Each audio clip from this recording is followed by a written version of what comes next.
بچہ جب لے کے آتا ہے 2 لاکھ روپیہ تو کبھی پوچھے کہاں سے آیا ہے؟ جب وہ پہلے دن غلط دوستوں کے پاس جا کے بیٹھتا ہے تو کبھی نکالا ہے گھر سے اسے؟ یہ بہت سارے خمیازے ہمیں اس لیے بھگتنے پڑتے ہیں کہ ہم ابتدا میں سوراخ بند نہیں کرتے، جب اس میں شگاف پڑ جاتا ہے، سیلاب آتا ہے تو ہمیں ہوش آتی ہے۔ حضرت عمر نے اپنے گھر میں نگرانی رکھی، کڑی نگرانی۔ زیادہ نماز گھر میں پڑھتے تھے حضرت عمر، نفلی نمازیں زیادہ کیوں بلا؟ بھائی یاد رکھیں کہ آپ نے اگر سجدہ کرنا ہے تو بچہ لیٹ جائے گا، وہ اسے پتا کو نہیں سجدہ کیا ہے۔ لیکن جب گھر میں کبھی قرآن ابا جی کھول لینا، جب ابا جی کا موڈ بن جائے نا لیکچر دینے کا، وہ گھر میں شروع ہو جاتے ہیں، کہتے ہیں آپ لوگ نماز نہیں پڑھتے اس لیے میرے کاروبار میں برکت کوئی نہیں، تم سویرے قرآن پاک نہیں کھولتے تو میں تباہ ہو گیا ہوں۔ تو میاں آپ نے کب گھر میں قرآن پاک کھولا تھا؟ آپ نے کب نماز پڑھی؟ آپ نے کب گھر کے اندر اللہ رسول کا ذکر کیا تھا؟ آپ نے کب حدیث چھیڑی؟ آپ نے بھی تو گھر کے اندر جب بھی آپ آئے ہیں تو آپ نے وہی کچھ کیا ہے جو دنیا دار کرتے ہیں۔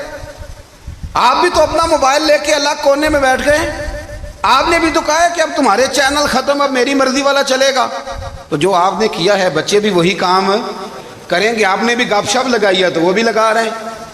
یہ سمجھ لیں جو کام آپ کریں گے آپ اپنے بچوں کی سیرت میں اس کا جلوہ دیکھ لیں گے۔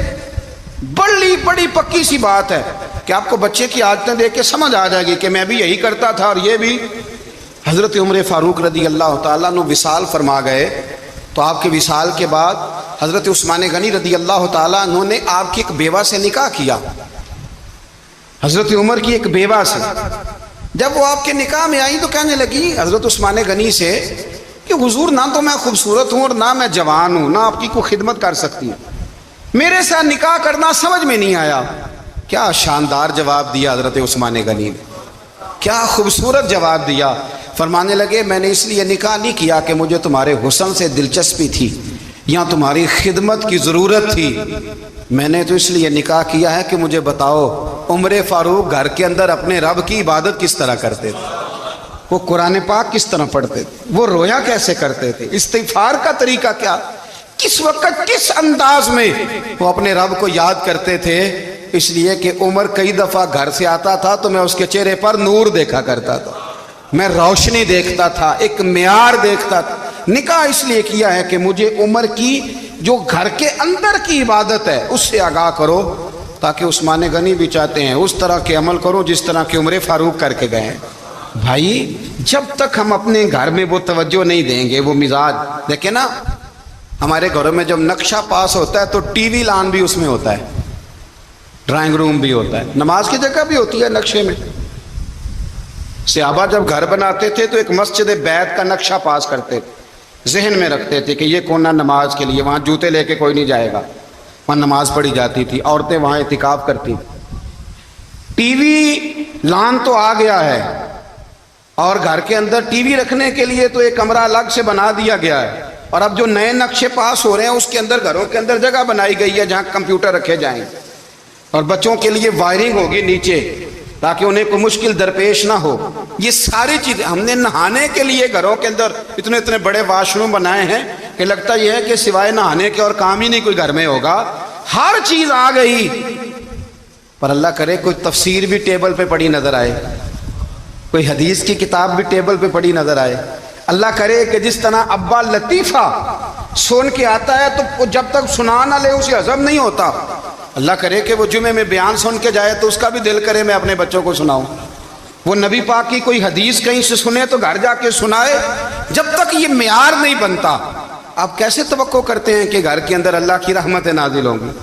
آپ یہ کیسے توقع کرتے ہیں کہ گھر کے اندر وہ معیار اور وہ مزاج بنے گا؟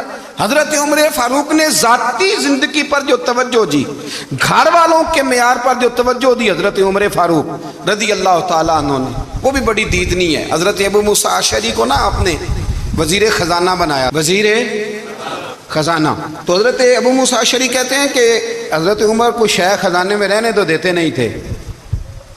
ایک دن نا میں صفائی کر رہا تھا اس کمرے کی جس میں خزانہ رہتا تھا۔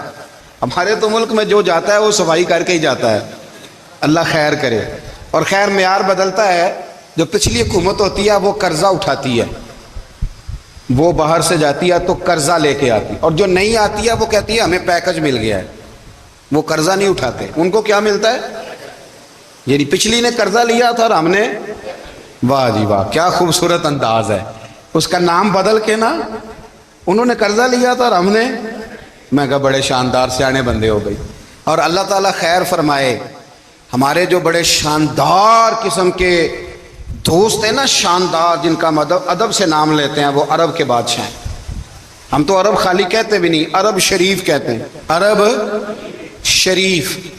انہوں نے پتہ کیا کیا ہے؟ انہوں نے اس طرح کیا ہے کہ جو کشمیریوں کا قاتل تھا نا، اس کے گلے میں میڈل ڈال دیا ہے۔ یہی کام وہ کرتے رہتے۔ انہوں نے پہلے انہیں بلا کے مندر بھی بنوائے تھے، ہمیں کوئی شکوہ نہیں، ان کی زمین ہے، اللہ تعالیٰ توفیق عطا کرنے والا ہے، پر خیال یہ تھا کہ چلو کشمیریوں کے زخموں پر نمک نہ چھڑکتے، 2 مہینے انتظار کر لیتے، کچھ حالات سنور جاتے، کچھ تھوڑا انتظار۔ ہیں ہمارے دوست، ہمارے وزیر اعظم صاحب جب جاتے ہیں تو وہ پھولوں کا ہار ڈالتے ہیں ہمارے دوست، لیکن انہیں وہ حدیث یاد نہیں کہ نبی پاک علیہ السلام نے فرمایا جب میرے مومن کو تکلیف ہوتی ہے تو مجھے بھی گنبد خضرا میں تکلیف ہوتی ہے۔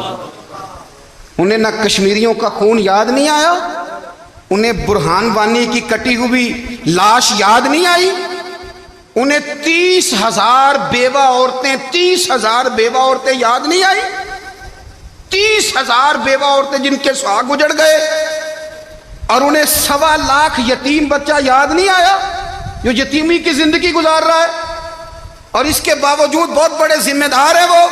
مجھے پڑھ لینے دو آج احمد فراز کا شعر، وہ ہمارے مکتب کوئی ایسا نہیں کہ وہ مولوی تھا، وہ غیر جانبدار تھا، پر مجھے آج پڑھ لینے دو اس کا شعر، ایک کلیجے کا درد ہے، پڑھ لینے دو۔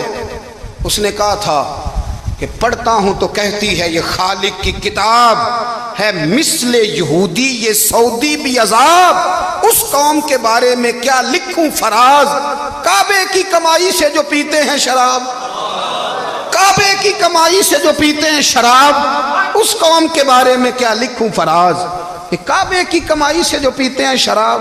میں خیال نہیں آیا تمہارا صرف دین یہ ہے کہ قبریں گرا دو، مزارات گرا دو، فقط یہ دین ہے؟ کوئی نبی پاک کے روزے کی طرف منہ کرے تو اسے مشرک کہو، یہ دین ہے؟ اس کا نام مذہب رکھا ہے تم نے؟ مذہب تو اس کا نام ہے کہ جو رسول اللہ کا نام لینے والا ہے وہ ہمارا یار ہے، اور جو نبی پاک کا نام لینے والا نہیں، ہمارا اس سے کوئی تعلق ہے، یہ دین ہے۔ حضرت عمر فاروق کی سیرت سنا رہا ہوں، حضرت عمر کی۔ حضرت ابو موسیٰ اشعری نے ایک عیسائی کو منشی رکھا تھا، اکاؤنٹ آفیسر حضرت ابو موسیٰ اشعری نے۔ تو حضرت عمر فاروق بول پڑے، کہنے لگے تمہیں مسلمان کوئی نہیں ملا تھا؟ کلمہ گو نہیں تمہیں نظر آئے؟ کشمیریوں کی لاشیں نظر نہیں آتی؟ ان کا خون بہہ رہا ہے، تباہی اتر رہی ہے، اور تم قاتل کو گولڈ میڈل پہنا رہے ہو؟ اور یاد رکھنا، جب مسلمانوں کی بچیاں روندی جاتی ہوں نا تو پھر اسلام امن کا درس نہیں دیتا، پھر اسلام جہاد کی بات کرتا ہے، پھر اسلام جہاد کی بات کرتا ہے، جہاد کی۔ وہ قومیں غیرت مند نہیں ہوتی کہ جن کے گھروں میں آگ لگی ہو اور وہ غیروں کو ہار پہناتی پھریں۔ اللہ کا کچھ خوف کرو، زندگی مختصر ہے، دبئی میں کتنے رہے اور کتنے چلے گئے، خدا را کچھ خدا۔ تم سے اچھے تو وہ نیو یارک کے رائٹر ہیں جو کم از کم اپنے کالموں میں کشمیر کی بات کرتے ہیں، تم سے اچھا برطانیہ کا وہ شخص ہے جو کم از کم BBC لندن پہ رپورٹ جاری کرتا ہے تو کہتا ہے کشمیر پہ ظلم ہو رہا ہے، تم سے تو وہ اچھے رہ گئے۔ تم نے بات کرنا تو دور کی بات، تم نے دشمنوں کے گلے میں ہار پہنانے شروع کر دیے۔ کل جب پوچھیں گے بلا کے تم کو اپنے سامنے، کیا جواب جرم دو گے تم خدا کے سامنے؟ بڑی تکلیف ہوئی، بڑی تکلیف ہوئی۔ وہ نا منصور حلاج کو پھانسی دی جا رہی تھی تو حضرت جنید بغدادی بھی آ کے دیکھنے لگے، تو منصور حلاج کہنے لگے بابا سارا زمانہ دیکھے پر تو نہ دیکھ، سارا زمانہ تماشا دیکھے انہیں تو پتہ کوئی نہیں نا، تو نہ دیکھ۔ عرب شریف والو، ٹرمپ اسے انعام دیتا تو تکلیف کوئی نہیں تھی، ملکہ وکٹوریا اسے انعام دیتی تو تکلیف کوئی نہیں تھی، پر تم تو نہ ایسا کرتے، تم تو اپنے تھے، تم تو کلمہ گو تھے، تم تو یہ ظلم نہ کرتے، تم تو یہ حرکت نہ کرتے۔ میں کہتا ہوں ٹھہر ہی جاتے، جانا نہیں دنیا سے، اللہ کے حضور حاضر نہیں ہونا۔ جب رسول اللہ قبر میں آئیں گے تو کیا جواب دو گے؟ خدا را، حضور نے فرمایا تھا گناہ روک نہیں سکتے تو دل میں ہی برا جان لو، ذالک اضعف الایمان، یہ کمزور ایمان ہے، کم از کم اتنی حد تک تو آ جاؤ، دشمن سے گلے تو نہ ملو۔ خدا را سمجھیں، ہمارا پہلا تعارف یہ ہے کہ ہم رسول اللہ کے غلام ہیں، اقبال نے کہا تھا وطن کا بت نہ بنانا، وطن کو بت نہ بنانا۔ اقبال کہنے لگے ان تازہ خداؤں میں بڑا سب سے وطن ہے، جو پیرہن اس کا ہے وہ مذہب کا کفن ہے، اس لیے کہ بازو تیرا توحید کی قوت سے قوی ہے، اسلام تیرا دیس ہے، اسلام تیرا دیس ہے، کیونکہ تو مصطفی ہے، تو نبی پاک والا ہے، مصطفیٰ والا، اسلام تیرا دیس ہے، تو مصطفی ہے۔ امریکہ میں جو مسلمان رہتا ہے ہمارا بھائی ہے، اور پاکستان میں جو مرزائی رہتا ہے اس سے ہمارا کوئی تعلق نہیں ہے۔ حضرت عثمان غنی نے اپنے چچا کے بیٹے سے کہا تھا کہ تو کلمہ نہیں پڑھتا تو تیرا میرا رشتہ کوئی نہیں، بلال حبش سے آیا ہے پر میرے نبی کا غلام ہے تو سگے بھائیوں سے بھی آگے ہے۔ ہزاروں قومیں وجود میں آئیں دہر میں خوش کو تر کے رشتے سے، پر ہم نے بنیاد دوستی رکھی یاد خیر البشر کے رشتے سے۔ اپنی ملت پر قیاس اقوام مغرب سے نہ کر، خاص ہے ترکیب میں قوم رسول ہاشم، کچھ خیال کرے۔ پہلا تعارف دین ہے، اگر دین نہیں تو پھر کسی وطن کی کوئی ضرورت، اس لیے کہ پاکستان کا تصور اقبال نے پیش کیا نا، تو اقبال کہنے لگے ان تازہ خداؤں میں بڑا سب سے وطن ہے جس کو تم بت بنا کے پوجتے ہو۔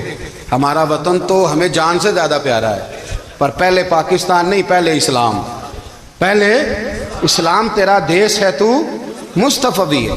تو آمدام برسر مطلب حضرت عمر فاروق رضی اللہ تعالی عنہ، حضرت سیدنا ابو موسیٰ اشعری کہتے ہیں کہ میں نے نا صفائی کی، مال غنیمت کی میں نے صفائی کی، تو ایک دینار مجھے نا کہیں پڑا ہوا مل گیا، تو فرماتے ہمیں اجازت ہوتی تھی کہ ایک آدھ دینار ہم اپنی مرضی سے کہیں خرچ کر سکتے، اگر آپ ناراض نہ ہوں تو ہمارے ہاں جب چیئرمین صاحب ناظم صاحب ٹھیکے دیتے ہیں تو ٹھیکیدار ان کا چھوٹا بھائی ہوتا ہے، یا چچا کا بیٹا ہوتا ہے، یا خالہ کا بیٹا ہوتا ہے، وہ خود ناظم ہوتے ہیں اور ان کا چھوٹا بھائی ٹھیکیدار ہوتا ہے، یعنی وہ نا سارا کچھ گھر کے اندر ہی رہتا ہے، گھر کے اندر ایک پیسہ دیتا ہے دوسرا واپس اس کو واپس کر دیتا ہے، گھر کے اندر ہی۔ اب تو خیر ہمارے لوگ سمجھدار ہو گئے، ایک بندہ ایک سیاسی جماعت میں ہوتا ہے، دوسرا دوسری میں، اور تیسرا جس کی بھی حکومت آئی حکومت تو ہماری رہے گی نا، ایک بندہ تو ہے نا اس جماعت میں۔ یہ اچھا لوگوں نے ایک طریقہ نکالا ہے۔ تو حضرت عمر کے بیٹا گزر رہا تھا تو حضرت ابو موسیٰ اشعری کہتے ہیں میں نے صفائی کی تو ایک دینار نکلا، تو میں نے وہ ایک دینار نا حضرت عمر کے بیٹے کو دے دیا، میں نے کہا لو بیٹا اپنے چچا کی طرف سے تحفہ۔ اور گھر جا کے انہوں نے حضرت عمر کو بتایا کہ چچا نے پیسے دیے ہیں، چھوٹے بچے تھے۔ حضرت عمر نے حضرت ابو موسیٰ اشعری کو بلا لیا اور بلا کے فرمانے لگے میں تو تمہیں اپنا دوست جانتا تھا اور تو نے میری اولاد کو ہی دنیا دار بنانا شروع کر دیا، میرے بچوں کو ہی تم نے دنیا دار پیسوں پہ لگانا شروع کر دیا، میں تو تمہیں یار سمجھتا تھا۔ فرمایا تمہیں چاہیے تھا میرے بیٹے کو نصیحت کرتے کہ بیٹا پیسوں سے رب راضی نہیں ہوتا، اس کی رضا والے کام کیے جائیں تو رب راضی ہوتا ہے۔ اور فرمایا تمہیں کوئی اور گھر نہیں ملا تھا تباہ کرنے کے لیے، میرا ہی گھر ملا تھا، اٹھاؤ اپنا دینار اور خبردار آج کے بعد میرے بچوں کے ساتھ یہ والی نیکی نہ کرنا۔ اور ہمارا کیا سٹیٹس ہے، دوستی ہے یہ اس سے جو تحفے زیادہ دے، جو بچوں کو خراب کرنے میں مدد زیادہ کرے اس کے ساتھ گرانا۔ حضرت عمر نے گھر پہ اور سب سے بڑھ کر اپنی ذات پہ توجہ کی۔ حضرت ابو مالک رضی اللہ تعالیٰ عنہ کہتے ہیں میں عمر کے پیچھے پیچھے ایک باغ میں گیا، اکثر اس باغ میں جایا کرتے تھے، اور عمر جا کے نا تو درخت کے نیچے بیٹھ گئے اور فرمانے لگے او امیر المومنین اللہ سے ڈر جا، ورنہ جس رب نے حکومت دی ہے وہ عذاب بھی بڑا دے گا، ڈر جا رب سے۔ کبھی ساری زندگی حضرت عمر نے اپنا کوئی تعارف نہیں کرایا، کبھی نہیں۔ ایک بندے نے آپ کے سامنے تعریف کر دی آپ کی تو فرمانے لگے تو خود بھی ہلاک ہوا اور مجھے بھی ہلاک کر دیا، کیا ضرورت پڑی ہے میری تعریفیں کرنے کی، اتنی دیر میری تعریف میں لگائی، اللہ کا ذکر کرتا رب تجھے ثواب دیتا، حضور پہ درود پڑھتا تو رب تیرے اوپر رحمتیں نازل کرتا، کس چکر میں ہے؟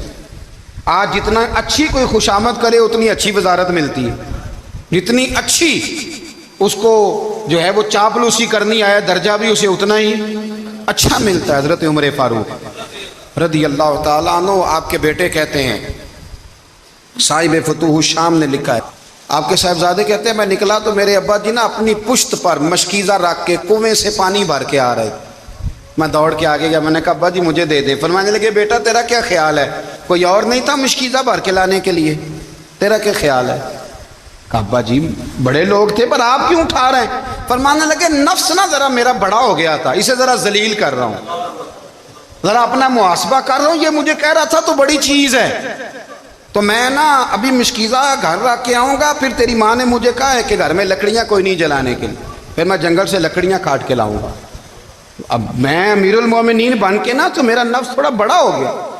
اب یقین کریں ہمارا ہاضمہ خراب ہو جاتا ہے جب تک ہمارا تعارف صحیح نہ ہو، ہمارا تعارف ٹھیک نہ ہو، میں یہ ہوتا ہوں میں وہ ہوتا ہوں، چھوڑ مٹی دیں تے مٹی رہنا ہی، مٹی دیں تے مٹی دیں تے مٹی رہنا ہی، ایویں کادی بلے بلے، اج مٹی دے اتے بندیا تے کل مٹی دے تھلے، مٹی دیں تے مٹی رہنا ہی، کادی بلے، مجھے پوچھ لو، مجھے جان لو، میرا نام لے لو، میں بھی آیا ہوں، میں بھی ہوتا ہوں، میرا بھی یہ تذکرہ ہے، میں بدکار پرانا خادم، کسے در ملی نہ ٹوئی، یہ تے واصف یار نے نظر جو کی تھی تے واصف واصف ہی ہوئی۔ یہ تو بڑی بات کی بات ہے، تو بات کی بات ہے صاحب، ورنہ من نانم کے من نانم، جو ہم ہیں اس کا ہمیں پتہ تو ہے نا بھائی۔ کبھی بھی یہ جو ذات کا چکر ہے نا، میں بھی ہوں مجھے بھی، او بھائی یاد رکھو میں کون ہوں، یہ جو نام نمود اور یہ خواہشیں اور یہ جو وقار، یہ تو کمزور لوگوں کا طریقہ ہے، جس کو اپنا تعارف کرانا پڑ گیا اس سے بھی زیادہ کمزور کوئی ہے، فوٹو میں دکھاتا پھرتا ہے فلانے کے ساتھ فوٹو، فلانے تو کمزور بندے یہ کام کر۔ حضرت عمر فاروق اللہ اکبر، حضرت عمر جیسا بندہ 24 لاکھ مربع میل کا حکمران، اور شاہ روم کو خط لکھ کے کہتا ہے میں منت نہیں کرتا میں حکم دیتا ہوں، اتنا تگڑا بندہ۔ جنگ قادسیہ کے لیے حضرت سعد بن ابی وقاص کو بھیجا، فتوح الشام پڑھ کے دیکھیں۔ حضرت عمر بڑے پریشان ہیں، اتنے دن ہو گئے کوئی رپورٹ ہی نہیں آئی، اب تو موبائل ہے نا، تو ایک ایک منٹ کی رپورٹ لیں آپ، بلکہ آپ ایک منٹ کی فوٹو لیں، آپ رپورٹ تو دور رہ گئی۔ حضرت عمر فاروق رضی اللہ تعالیٰ عنہ بڑے پریشان ہیں کہ قادسیہ میں حضرت سعد بن ابی وقاص کے ساتھ لوگ جہاد کرنے گئے، رپورٹ کوئی نہیں آ رہی، اتنے پریشان تھے کہ باہر نکل کے نا اس رستے پہ بیٹھ جاتے جو رستہ قادسیہ کی طرف سے آتا تھا، اس جو بھی آتا جاتا پوچھتے جنگ کے کیا حالات ہیں۔ ادھر جب اللہ نے فتح دے دی نا تو حضرت سعد بن ابی وقاص رضی اللہ تعالیٰ عنہ نے ایک قاصد کو خط دے کے بھیجا، کہنے لگے عمر کے پاس جاؤ، انہیں اطلاع دو کہ الحمدللہ اللہ نے اسلام کو فتح عطا کر دی۔ یہ حضرت عمر کو جا کے دینا، وہ بڑے پریشان ہوں گے۔ وہ جو اس زمانے میں اس طرح ہوتا تھا کہ کئی دور دور سے صحابہ جو دوسرے شہروں کے ملکوں کے رہنے والے ہوتے تھے وہ بھی آ کے شامل ہو جاتے تھے جہاد میں، کوئی ایک دفعہ مدینے آیا، کوئی 2 دفعہ آیا، پھر اپنے اپنے علاقوں میں۔ بہت سارے لوگوں نے زیادہ دفعہ حضرت عمر کو دیکھا بھی نہیں تھا، وہ جو قاصد خط لے کے آیا تھا نا اس نے 1 دفعہ دیکھا تھا، اب حضرت عمر بوڑھے ہو گئے، وہ پہچانتا نہیں تھا۔ میری بات کی سمجھ آ رہی ہے آپ حضرات کو؟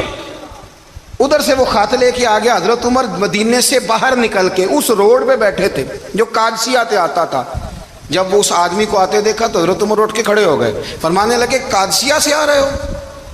وہ کیا کہتا ہے؟ پھٹے پرانے کپڑے، ٹوٹے ہوئے جوتے، سر پہ پرانی پگڑی، کہنے لگے غلام مدینے کے رہنے والے ہو؟ حضرت عمر کہنے لگے ہاں مدینے کا ہوں۔ کہا میں قادسیہ سے آیا ہوں، الحمدللہ اللہ نے اسلام کو فتح دے دی ہے، الحمدللہ کفر کی کمر ٹوٹ گئی ہے۔ اس نے یہ بات کر کے تو گھوڑے کو ایڑی لگائی، گھوڑا دوڑنے لگا مدینے کے، حضرت عمر بھی ساتھ ساتھ دوڑ رہے، فرمانے لگے اچھا بتاؤ خالد بن ولید کا کیا حال ہے؟ تھوڑا آگے جا کے فرمانے لگے اسامہ بن زید کیسے؟ وہ کہتے ہیں ٹھیک ہے۔ پھر اس نے اور گھوڑا، عمر ساتھ ساتھ دوڑ رہے ہیں، ساتھ ساتھ 24 لاکھ مربع میل کا حکمران، ایک جوتا پیر سے نکل گیا، عمر دوڑ رہے ہیں۔ آگے جا کے پوچھتے ہیں سعد بن ابی وقاص کا کیا حال ہے؟ کہا حضور وہ بھی ٹھیک ہے۔ کتنے لوگ میرے شہید ہو گئے مسلمانوں میں سے؟ کہنے لگا صحیح گنتی کا نہیں پتا، یہ لفظ ادا ہوتے ہوتے مدینے کی سرحد آ گئی۔ لوگوں نے عمر کو گھوڑے کے ساتھ دوڑتے دیکھا تو کہا امیر المومنین کیوں دوڑ رہے ہیں؟ وہ غلام چھلانگ لگا کے نیچے آیا، قدموں میں بیٹھ گیا، کہنے لگا حضور آپ نے بتایا ہی نہیں آپ امیر المومنین ہیں۔ آپ فرمانے لگے کیا بتاتا؟ میں تو اونٹ چرانے والے کا پتر ہوں، کیا بتاتا؟ وہ عمر ہوں جس نے اپنے گناہوں کا حساب دینا ہے، کیا بتاتا؟ جو سعد بن ابی وقاص کو جہاد پہ بھیج کے خود بزدلوں کی طرح گھر میں بیٹھا ہے، کیا بتاتا؟ کوئی حیثیت نہیں، کوئی تو نے اچھا کیا، تو مجاہد تھا، مجھے ساتھ ساتھ دوڑایا۔ تو نے اچھا کیا. جتنے لوگ تھے چیخے مار کے رونے لگے. حضرت فاروق اعظم سے کہنے لگے عمر جب تک تیرے جلوے رہیں گے اللہ کامیابیاں ہی عطا فرمائے گا, جب تک تیرا رنگ رہے گا اللہ تعالیٰ نوازتا ہی رہے گا. کچھ نہیں کبھی اپنا آپ ظاہر ہی نہیں کیا. بہت بڑے تھے, بہت بڑے تھے حضرت عمر, بڑے تھے, لیکن ساری زندگی اپنے محاذ. حضرت ابو رافع غلام تھے, قرآن پاک بڑا سونا پڑھتے تھے. حضرت عمر جب بھی انہیں ملتے کہتے ابو رافع تو عمر سے اچھا ہے, قرآن بڑا شاندار پڑھتا ہے. تو وہ کہتے حضور اگر میں قرآن صحیح پڑھتا ہوں تو آپ کو قرآن کی تشریح زیادہ صحیح آتی, آپ بھی تو مجھ سے افضل ہیں. تو آپ فرماتے نہیں پھر بھی تو مجھ سے افضل ہے. کیوں؟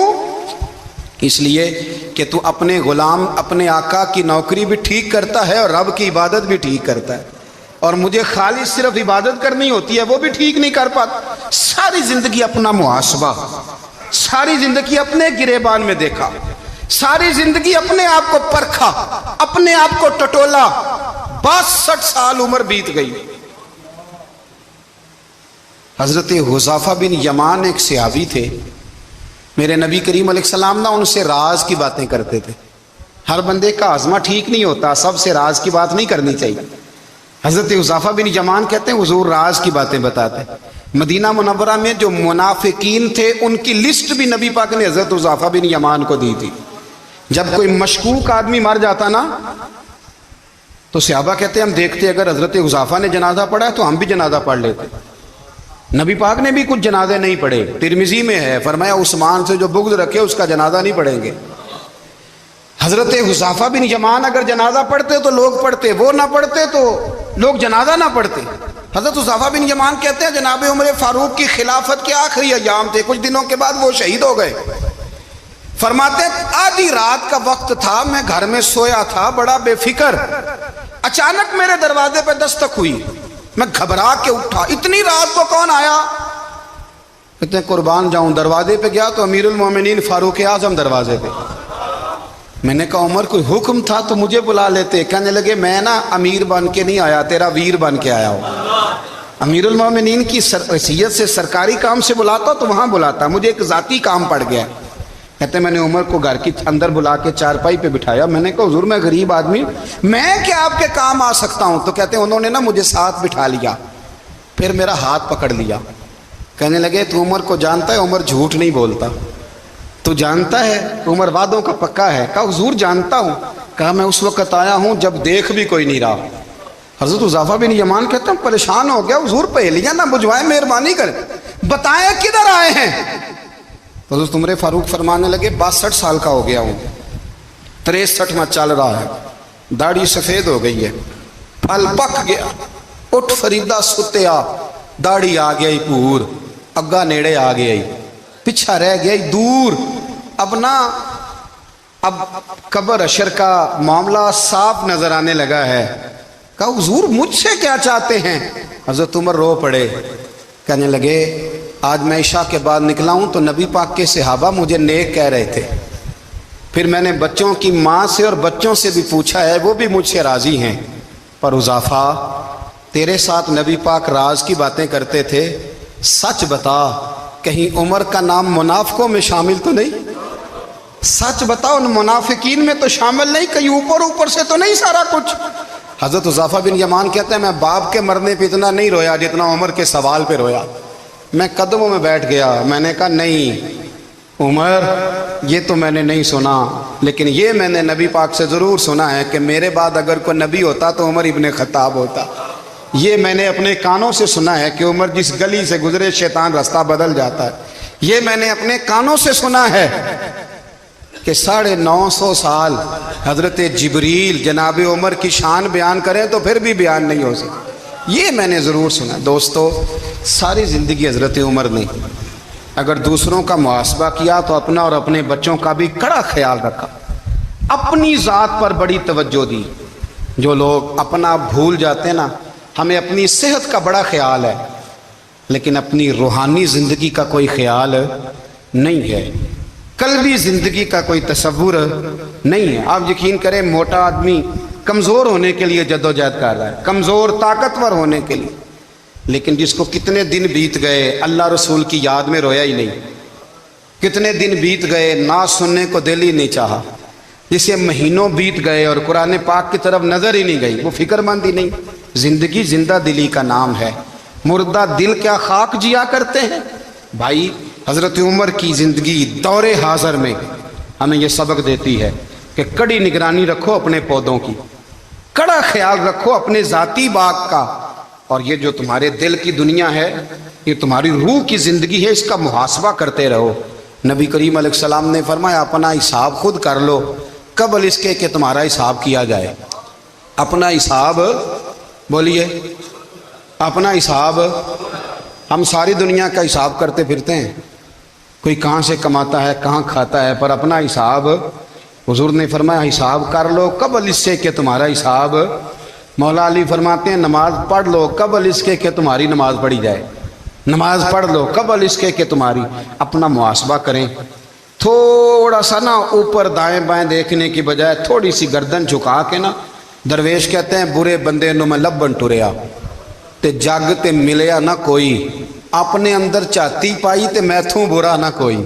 تھوڑی سی نا، تھوڑی سی اپنی طرف توجہ دیں۔